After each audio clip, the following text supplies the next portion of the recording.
हे गुरुदेव, कर्म और कर्म बंधन क्या है? पुत्र, मनुष्य जो करता है वही कर्म है। हर पल जो करता है वही कर्म है। सांस लेना कर्म है, बैठना, उठना, चलना, सोना सब कर्म है। ये सृष्टि एक आईने की तरह होता है। मनुष्य जो कर्म करता है उसी के अनुरूप फल ये सृष्टि उसे प्रदान करता है। तुम जैसे करोगे ऐसा ही पाओगे। अच्छा करोगे अच्छा पाओगे, बुरा करोगे तो बुरा पाओगे। तुमने सुना तो होगा, जब तक मनुष्य अपनी पूरा कर्म फल भोग नहीं कर लेता उसके लिए मुक्ति के द्वार नहीं खुलते। अच्छा हो या बुरा, भोग तो करना पड़ेगा।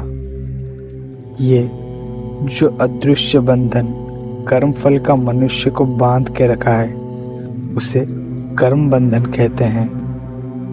ऐसे तो कर्म अनेक प्रकार हैं।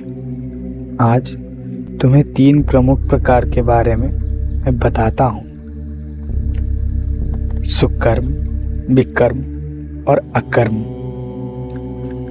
कुछ प्राप्ति की उद्देश्य से किया गया कार्य को कर्म कहते हैं।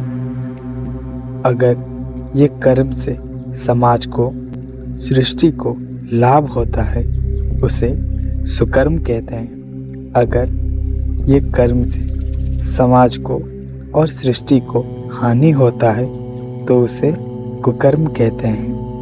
और बिना कुछ प्राप्ति के उद्देश्य से किए गए कर्म को अकर्म कहते हैं। उद्देश्य चाहे जो भी हो, लाभदायी या हानिदायी, फल तो भोग करना पड़ेगा। हे गुरुदेव, फिर कर्म फल से मुक्ति का मार्ग क्या है? अकर्म। साधु, संत, बैरागी जो भगवान प्राप्ति का उद्देश्य रखता है वो अकर्म करता है। बिना कर्म के एक पल कोई भी प्राणी जीवित नहीं रह सकता है। जिंदा है इसीलिए कर्म कर रहा है। कर्म समाप्त, जीवन भी समाप्त। इस स्थिति में अकर्म कर्म एकमात्र मार्ग रह जाता है। अकर्म कर्म के लिए वो उसका कर्म फल का त्याग कर सकता है।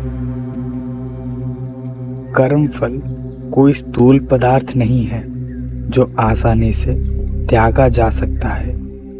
ये गुप्त है, ये गुरुगम्य है, ये ध्यानगम्य है। फिर कभी तुम्हें इसके बारे में विस्तार से बताऊंगा। अभी के लिए इतना तुम अकर्म कर्म करने का प्रयत्न करो।